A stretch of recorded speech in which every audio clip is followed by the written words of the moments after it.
quiet refrigerator. All right. Luke chapter 14. Luke chapter 14. Sometimes restate the obvious. Helps us get it. A parable is a heavenly story, or an earthly story with a heavenly meaning. Right? It's laying alongside something that we all know, something that we see in daily life, a spiritual lesson. Right? It's got one lesson. It's got one point that the teacher is trying to make. All right, so we're going to read this parable. We're going to be in Luke chapter 14, starting in verse 16. Then Jesus replied, "A certain man was preparing a great banquet and invited many guests. At the time of the banquet, he sent his servants to tell those who had been invited, 'Come, everything is now ready.' But they all alike began to make excuses. The first said, 'I have just bought a field, and I must go and see it. Please excuse me.' Another said, 'I have just bought 5 yoke of oxen. I am on my way to try them out. Please excuse me.' Still another said, 'I just got married, so I can't come.' The servant came back and reported this to his master. Then the owner of the house became angry. He ordered his servants to go out quickly into the streets and the alleys and the towns and to bring the poor, the crippled, the blind, and the lame. 'Sir,' the servant said, 'what you directed has been done, but there is still room.' The master told his servants, 'Go out to the road, to the country lanes, and make them come in, so that my house might be full. I tell you that not one of those who were invited will get to taste of my banquet.'" All right. What is Jesus trying to tell the people or teach the people here?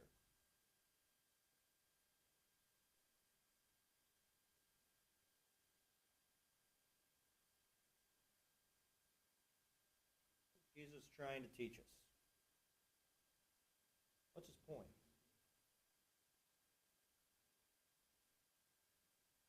The kingdom of God is upon you. Kingdom of heaven is upon you. Make it take heed, hurry, not to.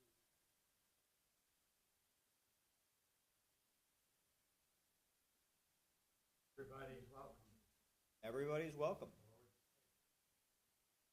Everybody is welcome.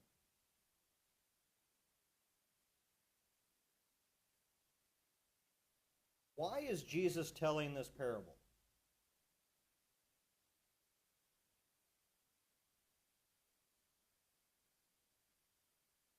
Why is Jesus telling this parable? One of the most important questions I think we can ask ourselves when we come to the text is why? Why is it being said? What happened before? Why is Jesus saying this? Warning that everyone would not enter the kingdom. Saying this because he's being rejected as the Son of God. They don't believe his miracles. They don't believe his essence. They can't see who he is. They still doubt. After seeing his love, his compassion, he hasn't broken any law but fulfilled every law. They still refuse to act upon it. And they still murmur behind him.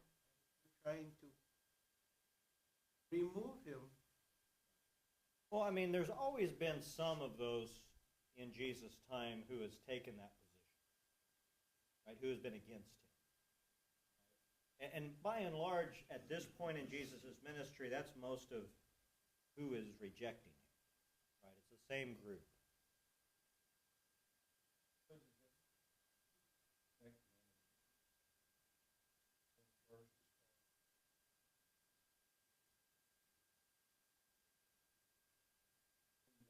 Countryside and everything rejected by them, chosen people,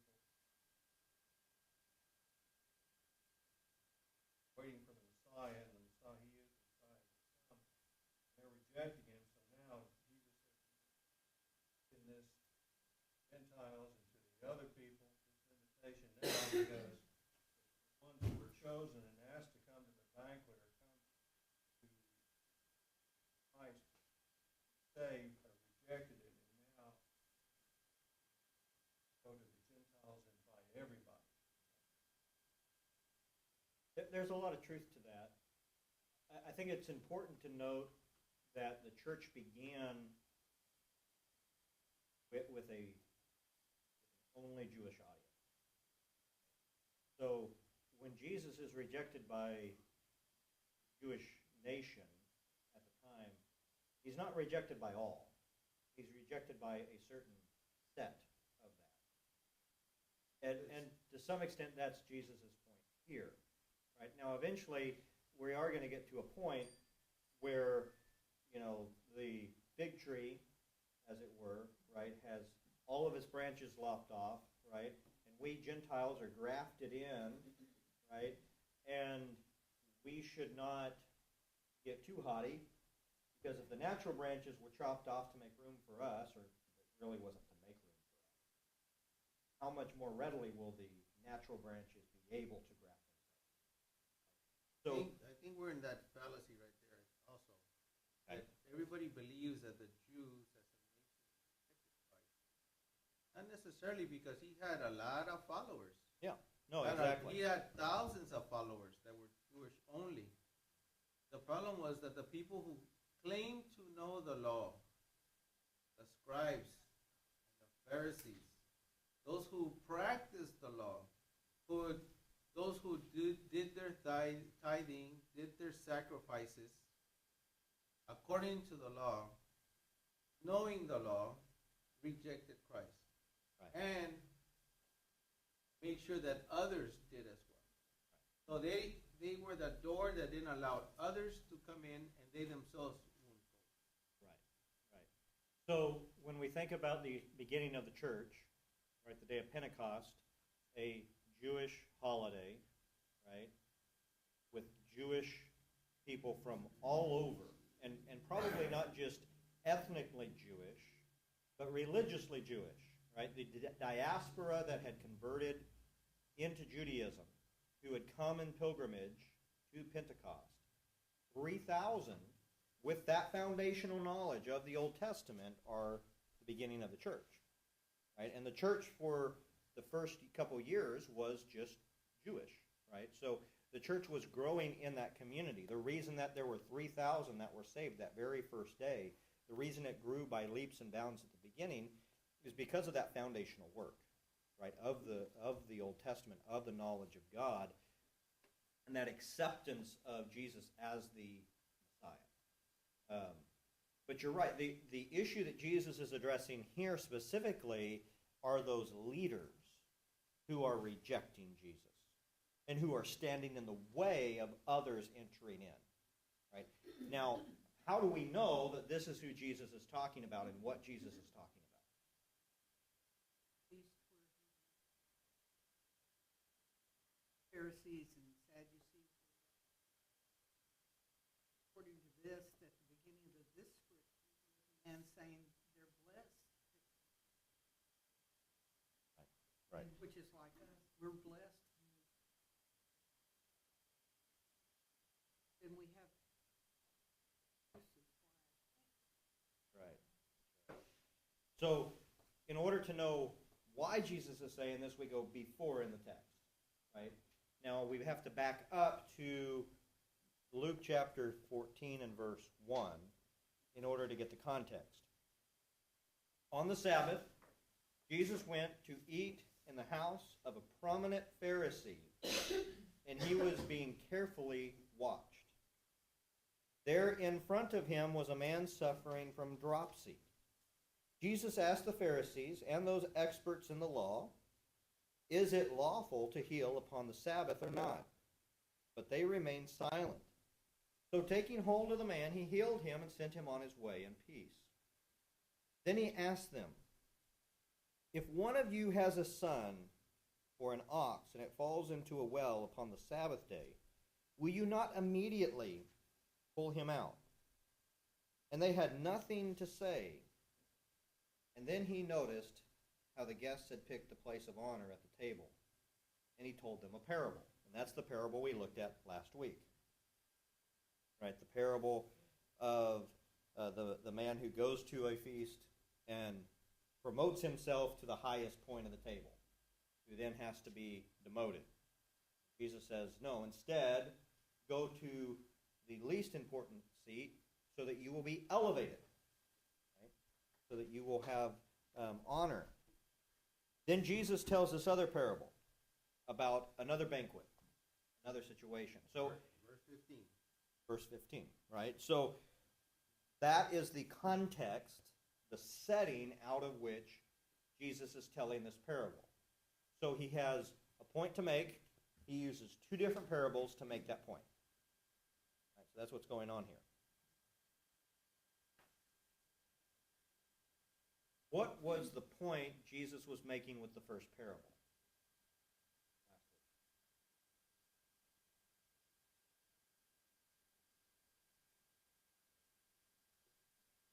Exalt yourself. Don't exalt yourself above others. We should humble ourselves before the Lord. To humble ourselves.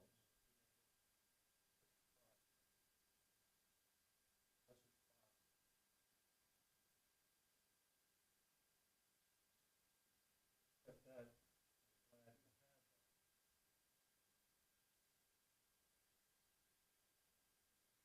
So we humble ourselves. We have that position, that attitude, that posture of humility. And what is the attitude, though, that he sees? I think that's what Right. that's the attitude that he sees, because the attitude is that I am holier than you. I am better than you spiritually. I'm smarter than you scripturally. I'm closer to God than you. That's the mentality of the scribes and the Pharisees to the regular Jewish people, or to even those who are called the sinners, those who do those works that so they consider themselves cleaner spiritually, more cleansed than these guys, right? And so that's the attitude that they have, and that's the attitude that I can get too, thinking of myself, you know what? I pray before every meal. I haven't missed a Sunday in 30 years. I've been here every Wednesday. So what's my perspective? I am no different than some of those Pharisees who are saying the same exact thing. I am from the tribe of Benjamin, and I follow the Torah. You, on the other hand, are not. Do not. Therefore, I am closer, and I'm deserving of this seat more than you. That's the mentality of what he's seeing with the people there at this party. Right. He's seeing a prideful attitude. Right. They have this man amongst them who has dropsy. Now, who remembers what dropsy is? Inflammation. Inflammation. Right. Attention. Right. Right. So your body is retaining fluids. You're swelling. You're uncomfortable, and it is indicative of additional problems. Right? You are not doing well if you're dealing with this. You're suffering from something. Something is not right. So Jesus addresses the need of the other, and he is judged by those present. He's being watched carefully for that action. They're refusing to engage in that action, but they are engaging in the self-promoting action of trying to bring themselves honor, trying to bring themselves position. So there's great pride. Now, last week we talked a little bit about what pride is, a little bit about what we're not talking about here as far as pride. So what is pride?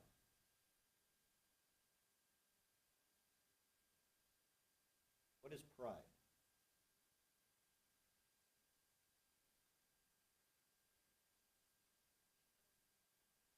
Good or bad?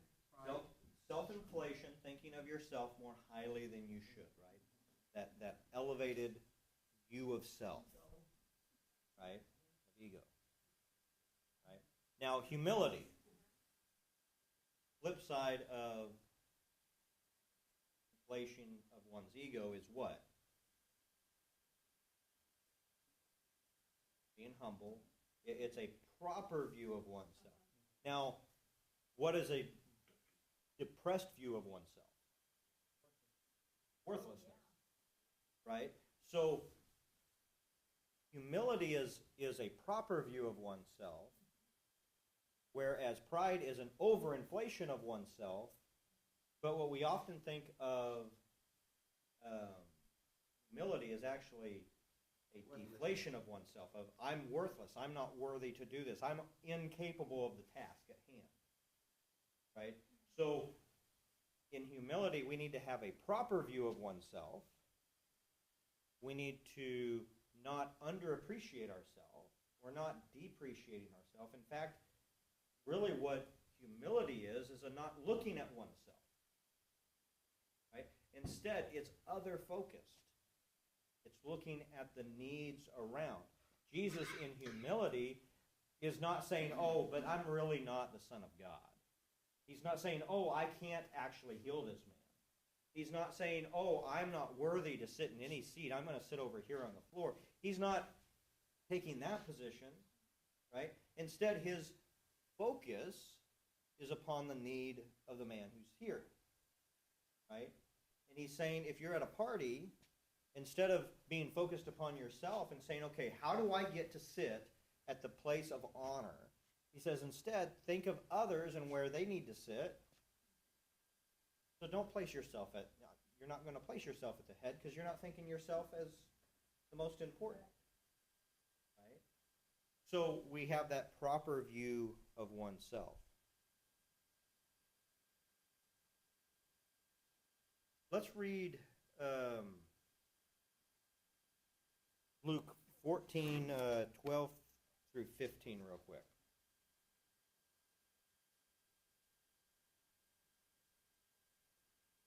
So Jesus said to the host, when you give a luncheon or a dinner, do not invite your friends or your brothers or your relatives or your rich neighbors.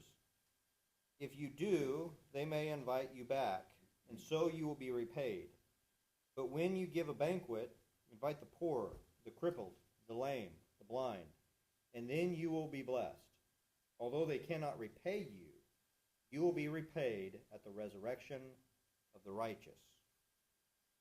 And then one of those who was at table with him, when they heard this, he said, blessed is the man who eats at the feast in the kingdom of God. So now we get the full scope of why Jesus tells his current parable. Right? So there's this issue of humility, there's this issue of being focused on oneself, of not looking to the needs of those around you. And Jesus says, instead of inviting all the elites, instead of inviting those who will invite you back, instead invite everybody. Invite the poor, invite those who are down on their luck, invite those who cannot repay you, and then you'll be repaid. And I think we know that principle, right? To take care of the least of these and to be fair in your treatment of others. But so often I think we find ourselves in the position of this man in verse 15. Right? When we think of what's holy, when we think of that which is righteous, we want to call out and say, well, blessed is the man who gets to go to heaven. Right? That's what's really blessed, right? Who cares about this world? It's what happens in the next. Right? Now, that was kind of part of my point in the sermon that I preached a couple weeks ago on that we all have a task, that we were created for good works. There's right here, right now, there's a task for us to do, right? It's not just about heaven. It's about how our faith interacts with the street, right? How we serve and how we help those around us, right? So there's a whole discussion we could have just in that alone, right? But Jesus kind of switches that whole thing on its head. He says, okay, we've addressed the humility issue. let me address this whole idea of blessed are those who just get to go to heaven. Right? Let me address this idea that blessed are those who get to inherit the kingdom of God. Right? Then he tells this parable. Right?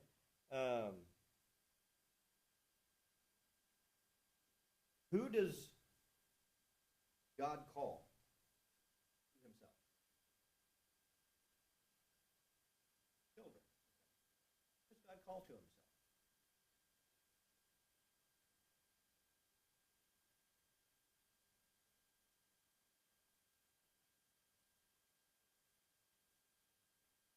He calls everybody.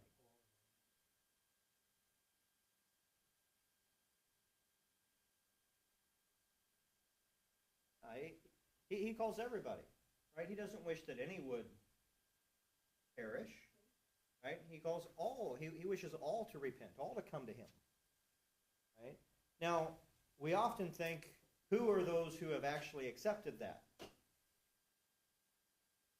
Who are the ones who have accepted that call, accepted that invitation to be near to God? Those who believe and get baptized.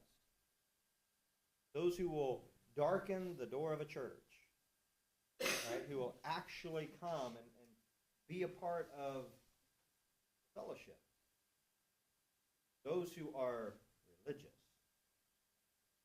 Right? That's who we think of as those who have answered that call to be near to God. God is calling all, but those who have accepted that are those who have come into a church, who have come into religion. Right? That's who has kind of fixed themselves up. Those are really the ones who were invited to the feast, to some extent. Those are the ones who accepted the invitation. That they were all, everybody was called, and still being called. Right. And in the parable it says, where's everybody at? And everybody starts giving them excuses, right? Just, hey, I just don't believe there is a God. That's an excuse. Or you know what? I got too many things. I'll wait when I'm older. Like I can foresee my future to that degree that I know I'm going to live tomorrow. Right? So I'll give myself to the Lord tomorrow. So, let me bury my parents. Let me do these other things. My parents still have like 80 more years to go. But when I bury them, I'll go. Right. So it's not that the parents are dead. We're still waiting for the parents to die. But the choice to follow God hasn't been made. But everybody's been asked, and God gets a little bit disappointed. Like, where's everybody? You know what? Go for it. So, but the invitation is being done. The invitation is still today, to this day. And many people still refuse for whatever reason, whatever reason they can justify. Right? From atheism to, that's not what my parents taught me, to I've been hurt too much, or etc. But the call has been made, and it's still being made. The message of Christ still rings out. Now, go ahead, Arnold.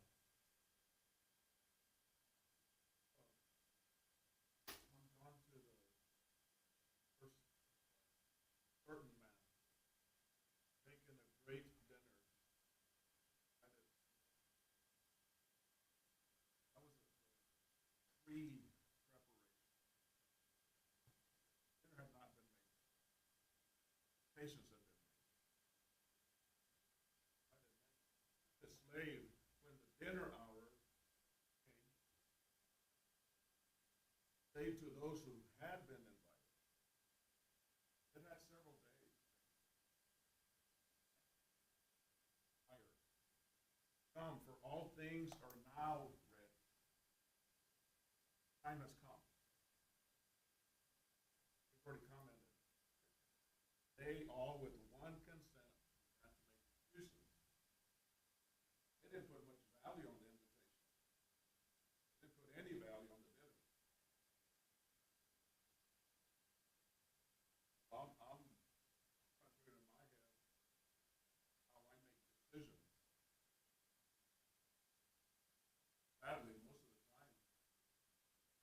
catch myself asking for forgiveness because I forgot. Right.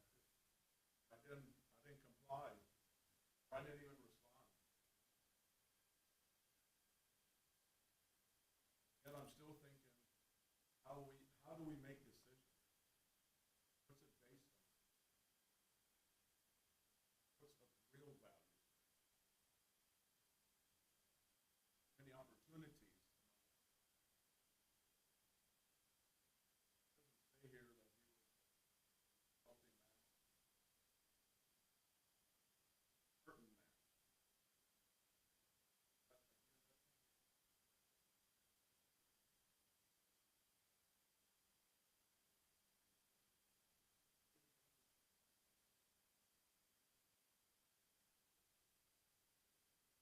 How often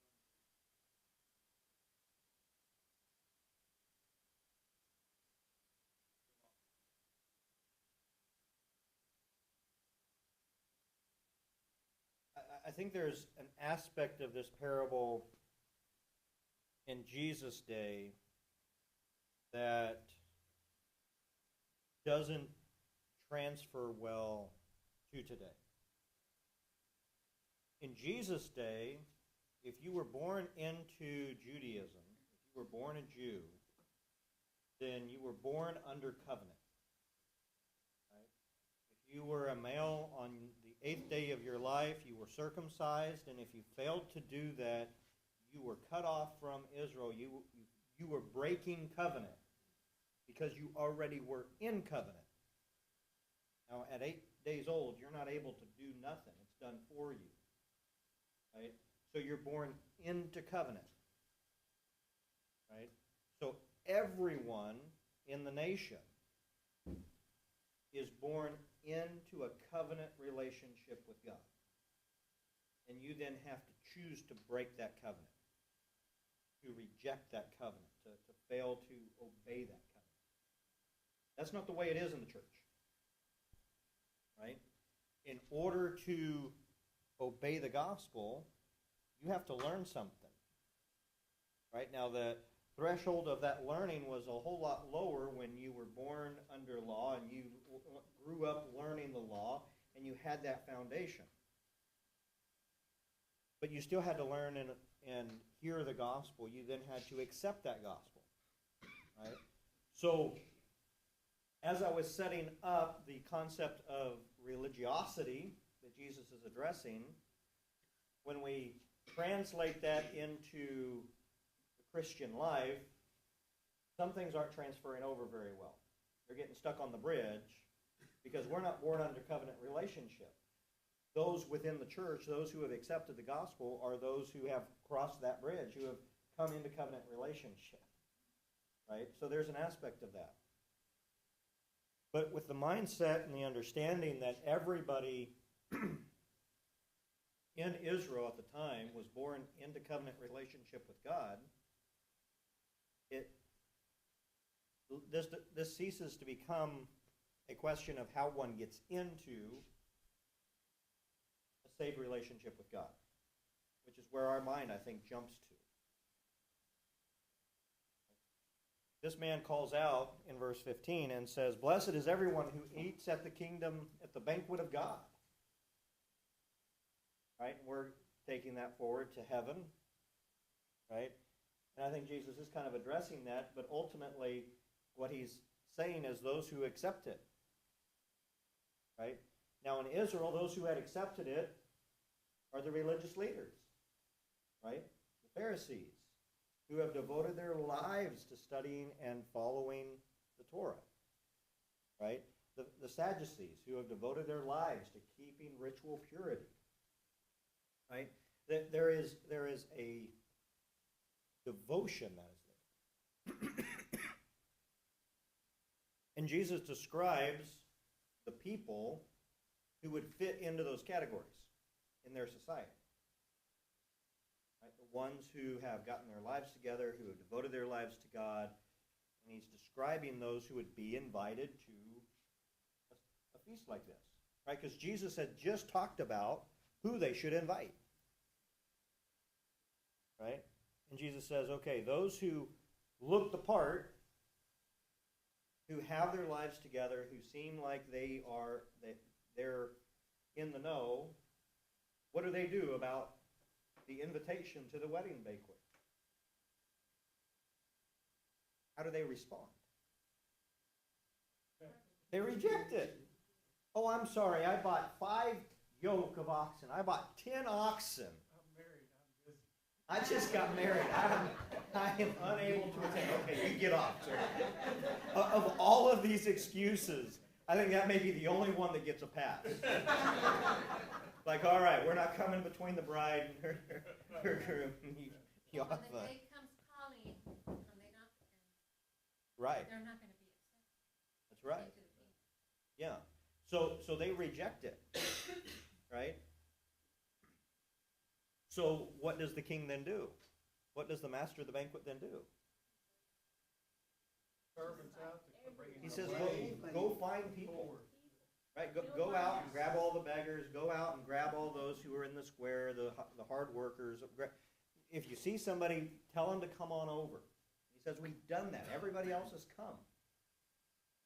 He says, but there's still room. There's a whole side over here that doesn't have anybody sitting in it. Go find them.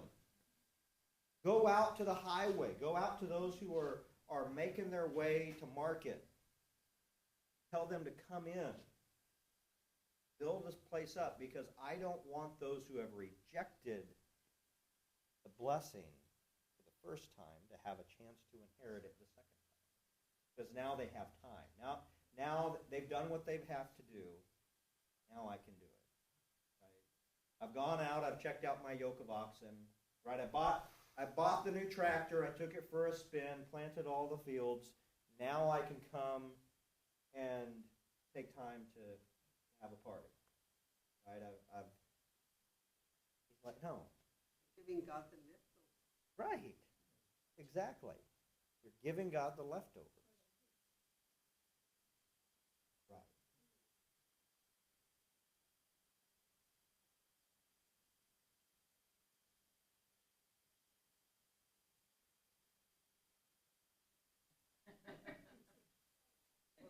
Well, Yeah, well- the problem lies is that we don't understand when the invitation is being made.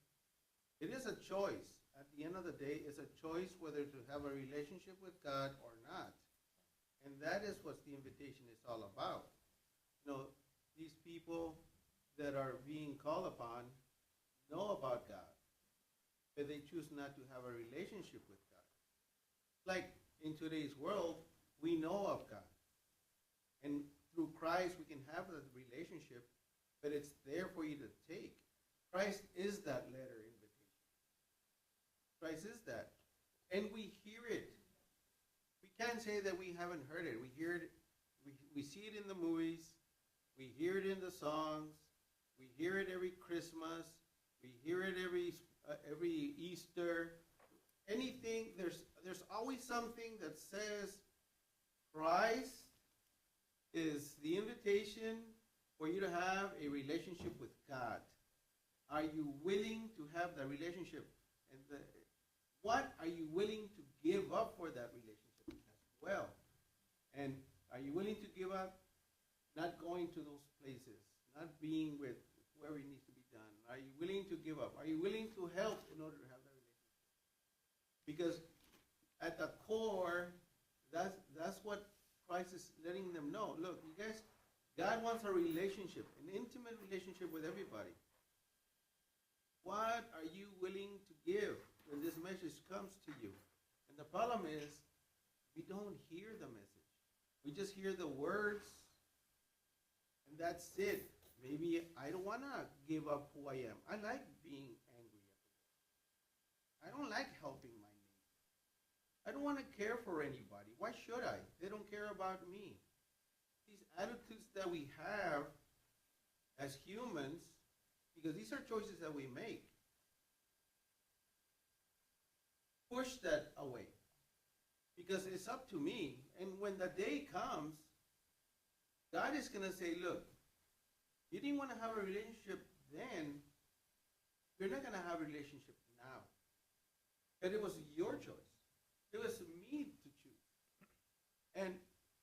And the call keeps going. And even when I have fallen, if I made that choice and I want to follow Christ, and I've decided to follow Christ, and I have fallen, it is still there. As long as there's life, there's that grace, right? And that's the invitation. It's the what we have in the relationship with the Lord is joy, right? Yeah. There's no matter what comes our way, there's joy. I know there's sadness. I've had family loss. There's pain in my life, but there's pain in everybody's life. It's foolish to think that that's not. But by having a relationship with Christ, you have a relationship with God, you know everything's going to be fine because He's in control. I'm not in control. But I have to choose that invitation, right? And He's letting them know, you're not choosing it. When I'm reminded of, I think it's C.S. Lewis, I think it's in The Great Divorce, talks about the fact that nobody's going to go to hell against their will. Nobody's going to go to heaven against their will, right? You're going to choose, right? If you're choosing to reject God in this life, you're going to choose to reject it in the next. And God is a just God because He's not going to force you, like you said before, He's not going to force you to be, why am I going to make you be in my house if you don't want to be in my house? And if you don't want to be in my house, then why would I give you the blessings that would come with that house? Right? Why would I extend to you all the blessings and the benefits if you're not going to be in here with me? Right? So that judgment doesn't seem nearly as cruel or weird when we think of it kind of in that context. Arnold, you had a thought. That's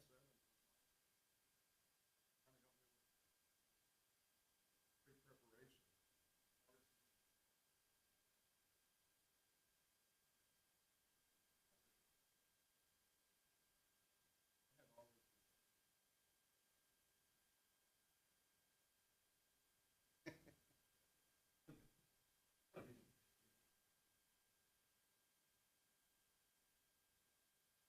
How bad is that? Yeah. No, definitely.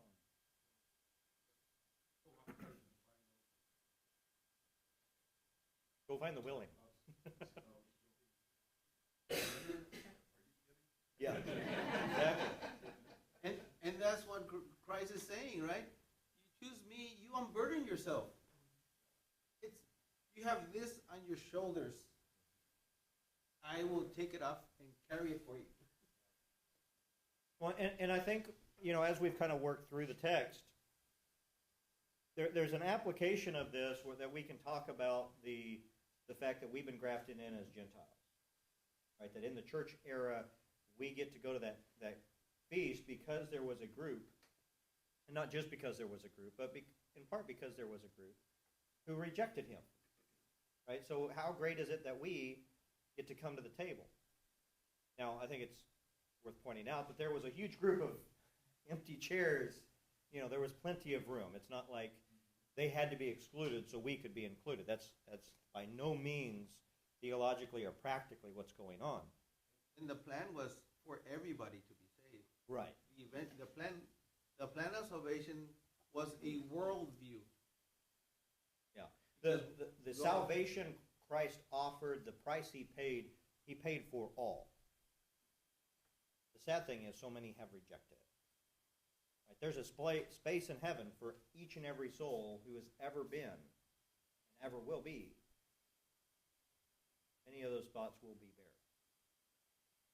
Right? Now, in Jesus' day, who He's talking to is to the spiritual elites who are thinking they're in the position of getting to eat at this table, but in reality, they've rejected that. We can take this forward a little bit and say, okay, yes, the Jews who rejected Him, we now have been brought in. We can make that comparison. It somewhat works, but that's really not what He's getting at here.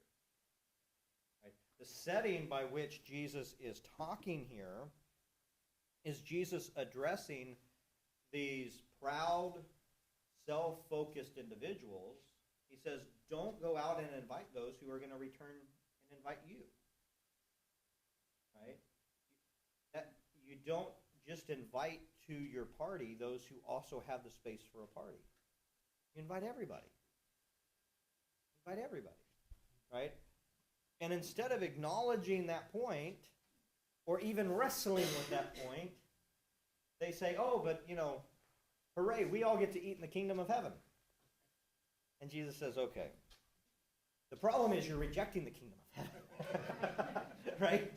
Your actions, your behavior, your attitude, your pride is rejecting the kingdom of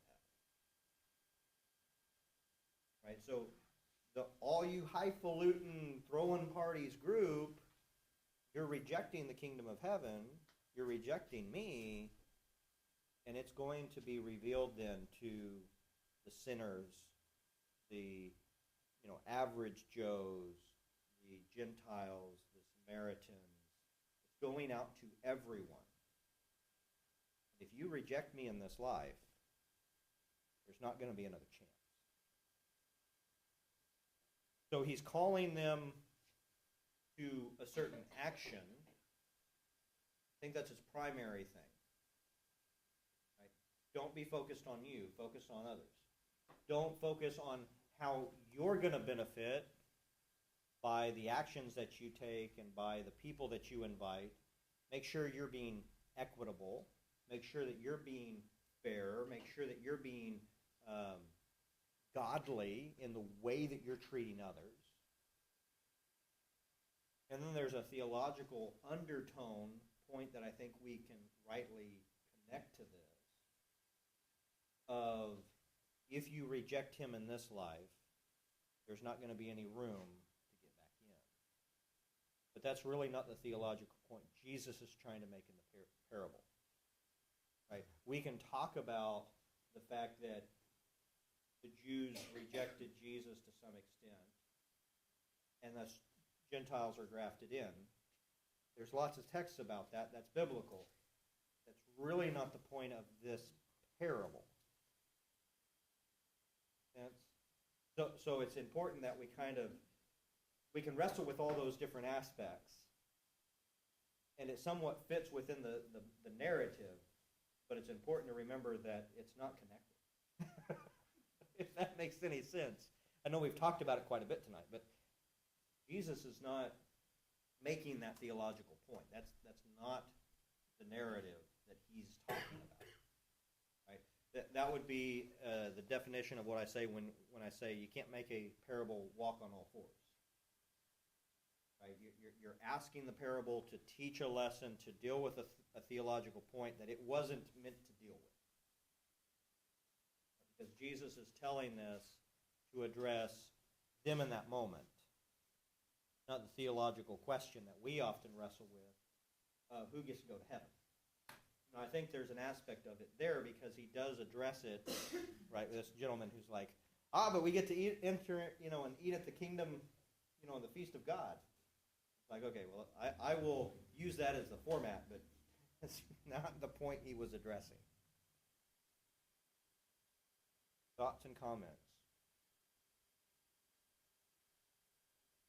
There's more blessing from inviting someone who's not a believer, someone who is. What it comes down to. Because if you invite those who believe, but they already believe. But you invite those who doubt but are looking and become part of the kingdom. That's a blessing. Definitely. Christ. We have to understand what he's trying to project with leaders of the Jewish society and all this stuff. But you have more than one invitation to have it like we offer it every Sunday. But if someone comes to you in the middle of the week and says, I would like to be baptized, I want to know, feel like I need to, I want to be sure. And we'll baptize when I can. Water there, if not, call Randy Bell and says, what's the temperature? Take him over there. But we have more than patient. Oh, softly and tenderly. Our Father is what is stands at the portal and he's waiting and watching, saying, "Sinner, come."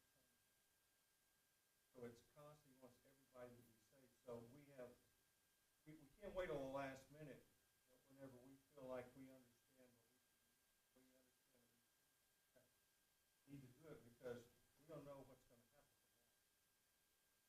tomorrow. And I'm reminded of another parable of the 10 virgins, right, who are there to go when it's time. Right? Yeah. They're there part of the wedding procession, Right. but they don't know when the bridegroom is coming. Right. And they've fallen asleep because it's taken a while. Right? They don't know when that hour is coming. The hour finally comes upon them. They trim their lamps, they get ready, they look down, they go, oh no, I need more oil. I'm not ready. But it's too late. Because the hour is wrong, you can't go off and you can't buy more oil. And by the time you get there, the door is shut. Right? So you're right. When we're dealing with the theological side of accepting the gospel, so long as we're on this side of the dirt, there's a chance to accept that, to obey that. There's even a chance to come back to that if you have rejected that in the past, having been a part of the church at a time prior. But there will come a time, and you don't know when that day is, when that chance will end, and God will call all of us home, and we will have to answer for our actions. Right? So we want to be ready.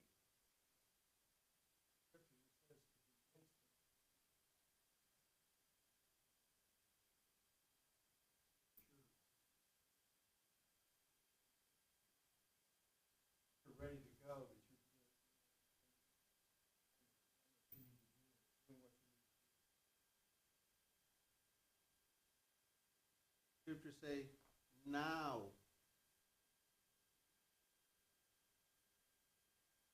It always deals in the now, the moment. Not when you get it, not if you understand it wholly. It's like now. Choose now. This instant. Because there's no tomorrow. You know, we hear it all the time, right?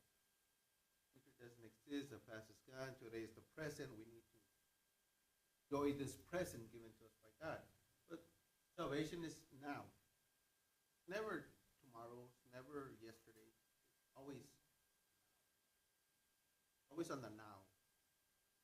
Right. And the concept of salvation, the concept of being there to enjoy the goodness of God and avoiding being left out or receiving judgment, while that is an underpinning of this parable, right? Because the gentleman who says, blessed is the man who will eat at the feast in the kingdom of God, right? That's a future day, right? While that is the setting, the undertone setting of this feast that Jesus is speaking of, that's really not the theological point he's seeking to make from the parable. Right? So I agree with everything you said.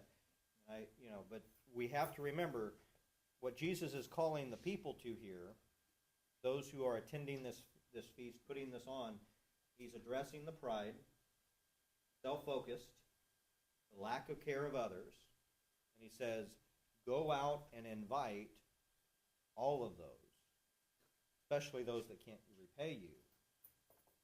And remember that God is calling all of those too. Right? And I think ultimately that's the point that the man is making is God's going to call all of those to come, and there's still room. They didn't take your spot. They didn't take your seat. There is plenty of room, but you're going to miss out because you didn't accept that invitation. Right? But the call that Jesus is calling these Pharisees to is here in verse 12. And I think I'll read it and I'll end it there. Then if we have questions and comments and thoughts, come and talk to me after that, because I believe I'm a little over time here. So Jesus said to the host, when you give a lunch or a dinner, do not invite your friends, your brothers, your relatives, or even your rich neighbors. If you do, they may invite you back, and so you will be repaid. But when you give a banquet, invite the poor, the crippled, the lame, the blind, and you will be blessed. Although they cannot repay. Because I asked Debbie.